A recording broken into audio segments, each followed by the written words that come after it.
की तरफ। मूवी के स्टार्ट होते ही 4 कॉलेज स्टूडेंट्स दिखाए जाते हैं जो वेस्ट वर्जीनिया में रिवर राफ्टिंग कर रहे होते हैं। वो चारों उसी जगह पर कैंपिंग भी कर रहे थे। उन फ्रेंड्स भी वहाँ पर ट्रे नहीं होता जिस पर एलेक्स उसे ढूंढने जाती है और पीछे से सोफी और ब्रेंट अकेले होते हैं। तभी उनकी तरफ एक तीर आता है जो आर पार हो जाता है। अभी वो सिचुएशन को समझे भी नहीं होते कि एक और तीर आता है जो सोफी की आंख ही बाहर निकाल देता है और ऑन द स्पॉट सोफी मर जाती है। उसे देखकर ब्रेंट वहाँ से भाग जाता है। इतनी देर में एलेक्स भी वहाँ पर आ जाती है। तब थ्री फिंगर सोफी की आंख खा रहा होता है। उसे देखकर वो फौरन वहीं पर छुप जाती है। इतनी देर में ट्रे भी कुछ लकड़ियाँ लेकर वहाँ पर आ जाता है और थ्री फिंगर उस पर भी अटैक कर देता है। वो किसी तरह अपनी जान बचाकर जंगल की तरफ भागता है लेकिन थ्री फिंगर उसे भी पकड़ के मार देता है और ब्रेंट भी इन म्यूटेंट्स के ट्रैप में फंसकर उनका शिकार बन जाता है और उन फ्रेंड्स में अब सिर्फ एलेक्स ही जिंदा बचती है। इसके बाद वेस्ट वर्जीनिया की जेल को दिखाया जाता है जहाँ पर कुछ कैदियों को लेकर दूसरी जेल में ट्रांसफर करना था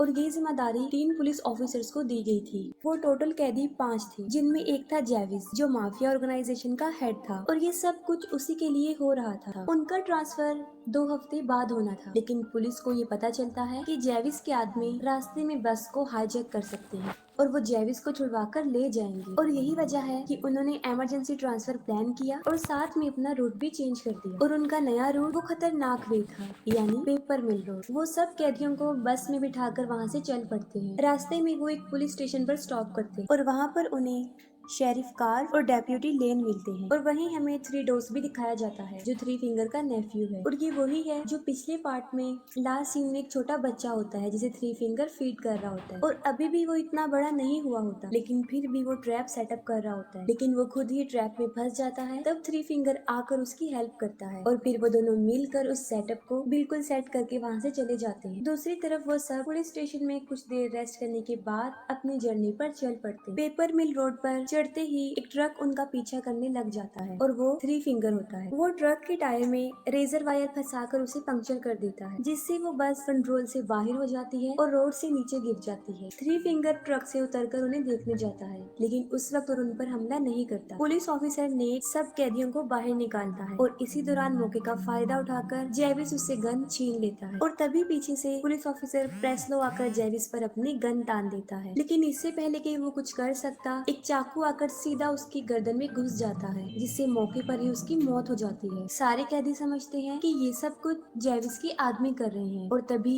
जेविस पर भी तीरों की बारिश होना शुरू हो जाती है जिससे वो फौरन समझ जाते हैं कि ये जेविस के आदमी तो नहीं कर सकते।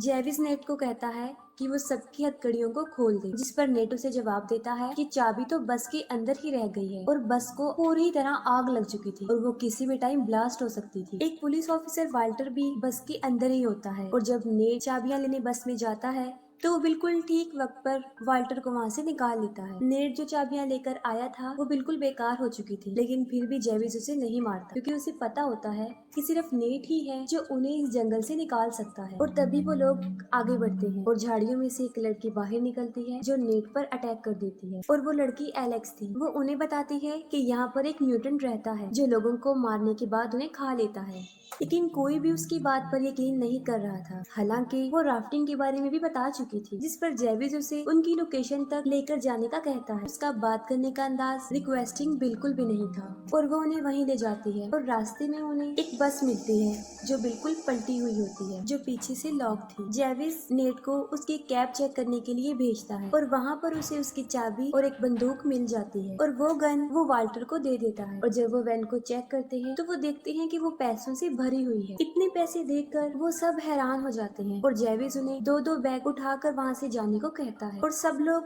2 बैग उठा लेते हैं लेकिन वेल्टर जख्मी था और वो बैग उठा नहीं सकता था जिस पर जेविस उसे जबरदस्ती बैग उठाने के लिए कहता है और मौका देखकर वेल्टर जेविस को शूट करने लगता है लेकिन बदकिस्मती से उसमें गोलियां नहीं होती। लेकिन इस बात के लिए जेविस उसे माफी नहीं देता, वो सीधा उसके सर में गोली मार देता। इस पर नेट कुछ भी नहीं कर सकता था क्योंकि वो मजबूर था। फिर जेविस सबको आगे बढ़ने को कहता है और सबसे आगे एलेक्स होती है क्योंकि वही उन सबको रास्ता बता रही थी। चलते हुए उसका पाँव एक ट्रैप पर आ जाता है लेकिन नेट जल्दी से उसे बचा लेता है और वो ट्रैप वही था जो थ्री डोर्स ने सेटअप किया था और वो वहीं ही छुप कर बैठा हुआ था। तभी वही निकल कर बाहर आ जाता है और उन पर अटैक कर देता है लेकिन जेविस उसे गोली मारकर नीचे गिरा देता है।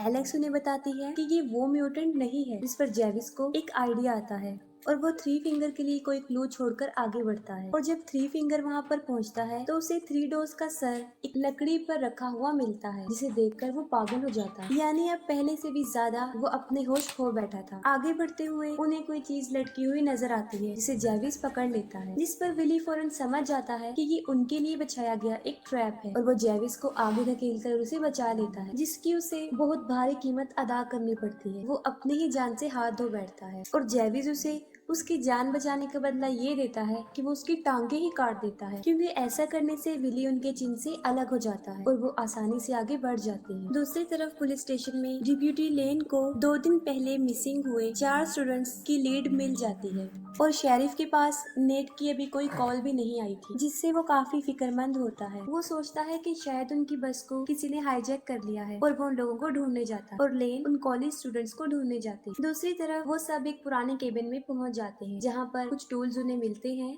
और वो उसकी मदद से अपनी जंजीरों को काट देते हैं। वो थोड़ा आगे बढ़ते हैं तो वहाँ पर थ्री फिंगर का ट्रक होता है। हालांकि उन सबको पता होता है कि ये उनके लिए बिछाया गया एक ट्रैप है, लेकिन फिर भी जेवी जबरदस्ती एक कैदी क्राफोर्ड को आगे भेजता है। जैसे ही वो थ्री फिंगर के ट्रक के पास जाता है, थ्री फिंगर उसे रेजर वायर में फंसा कर ट्रक को वहाँ से ले जाता है और ट्रक को सड़क पर ले जाकर पूरी स्पीड से क्राफोर्ड को सड़क पर घसीटता है और वो इतनी शिद्दत से घसीटता है कि जब तक कि वो मर ना जाए। पीछे से मौका देकर फ्लड जेविस पर हमला कर देता है और तब एलेक्स और नेट वहाँ से भाग जाते हैं। जेविस फ्लड को इतना मारता है कि वो अधमरा हो जाता है। एक और कैदी उसे वहाँ पर वैसे ही छोड़कर चले जाते हैं। शेरिफ उस बस पर पहुंचकर सारी इंफॉर्मेशन को आगे ट्रांसफर कर देता है। ये करने के बाद वो अपने डॉग को लेकर नेट को ढूंढने जंगल में चला जाता है। ब्रैंडन जेविस को कहता है कि उन्हें पैसों को यही छोड़कर नेट को ढूंढना चाहिए। जेविस उसकी बात मान लेता है और पैसे को कुछ टाइम के लिए वहीं पर छोड़ देता है और आखिरकार वो नेट को ढूंढ लेते हैं। जेविस उसे मारने ही वाला होता है कि नेट उसे बताता है कि यहाँ पर एक वॉच टावर है, जहाँ से हम वो किसी से कांटेक्ट कर सकते हैं। जेविस उसे आखिरी मौका देता है और फिर वो उसे वहाँ पर लेकर जाता है और जैसे ही वो सब वहाँ पर पहुँचते हैं, वो देखते हैं कि वॉच टावर जलकर बुरी तरह राख हो चुका और इसे उन तीनों म्यूटेंट भाइयों ने जला दिया था। वहाँ पर कुछ ना मिलने पर जेविस नेट को शूट करने लगता है, लेकिन बिल्कुल सही टाइम पर शेरिफ का डॉग उसे पकड़ लेता है। शेरिफ खुद भी ठीक वक्त पर वहाँ पर पहुँच जाता है और उन्हें वहाँ से ले जाता है, लेकिन तभी थ्री फिंगर दरख्त पर बैठा हुआ एक बाला नीचे फेंकता है, जो सीधा शेरिफ के मुंह में घुस जाता है और आर पार हो जाता है, जिससे फौरन जेविस शेरिफ की गन को छीन लेता है और नेट को फिर से गन पॉइंट पर लाकर उसे ऑर्डर देता है और फिर वो अपना सारा पैसा लेने के लिए वापस जाता है। लेकिन फ्लड सारा कैश लेकर वहाँ से भाग रहा होता है और तभी जेविस को उसकी आवाज आ जाती है और वो फ्लड की तरफ बढ़ता है, लेकिन इससे पहले ही थ्री फिंगर मोलोटोव फेंक कर फ्लड को जला देता है और उसके साथ सारे पैसे भी जल जाते हैं। वो सब वहाँ से भागने की कोशिश करते हैं, लेकिन फिर से थ्री फिंगर का ट्रक उनके सामने आ जाता है और इस मरतबा जेविस एलेक्स को उस ट्रक के सामने फेंक देता है और वो एलेक्स को लेकर ही वहाँ से चला जाता है। नेट उसे बचाने के लिए जाने लगता है, लेकिन जेविस उसे पकड़ लेता है और अभी उसे शूट करने ही वाला होता है। ब्रेंडन उसे मारकर बेहोश कर देता है और वो दोनों उसे वहीं पर छोड़कर अपने अपने रास्ते पर चल पड़ते हैं। थ्री फिंगर एलेक्स को लेकर अपने घर में जाकर बांध देता है और वहीं पर हमें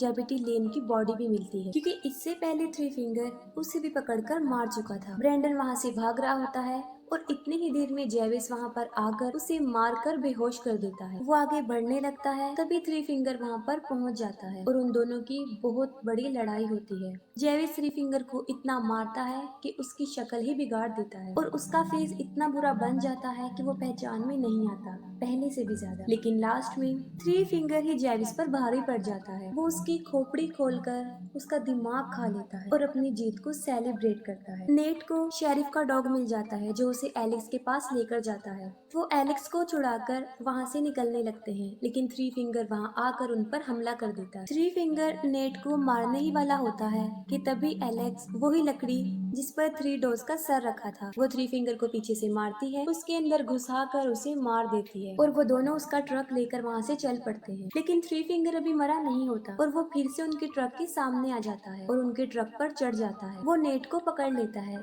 जिससे उनका ट्रक बेकाबू हो जाता है और वो सीधा जाकर दरख्त पर लगता है और ट्रक में आग लग जाती है और इतनी ही देर में ब्रैंडन भी वहाँ पर पहुँच जाता है और उन दोनों को ट्रक से बाहर निकाल लेता है। लेकिन थ्री फिंगर इतनी आसानी से तो उनकी उनकी जान बख्शने वाला नहीं था और वो फिर से नेट को पकड़ लेता है। लेकिन इस मर्तबा नेट उसी का टूल पकड़ के उसमें घुसा देता है और उसे स्ट्रॉन्ग करने के लिए वो उसे ट्रक पर भी दे मारता है और फौरन ट्रक ब्लास्ट हो जाता है और उसके साथ ही थ्री फिंगर भी जल जाता है। नेट ब्रैंडन को आजाद कर देता है और उसे वहाँ से जाने देता है। कुछ देर बाद उनकी पूरी फौज वहाँ पर पहुँच जाती है और नेट और एलेक्स की जान बच जाती है। लेकिन कुछ दिन बाद नेट पैसों के लालच में दोबारा वहाँ पर आता है, लेकिन कोई पीछे से उसको मार देता है और वो कोई और नहीं ब्रैंडन था, जिस पर बिलीव करके उसने उसे रिहा कर दिया था। ब्रैंडन वो पैसे उठा लेता है, लेकिन तभी एक और म्यूटेंट वहाँ पहुँच जाता है और उसे भी मार देता है और किसी को भी नहीं पता चल सका कि वो म्यूटेंट कौन है और आज तक ये सवाल बनकर ही रहा और इसके साथ ही मूवी एंड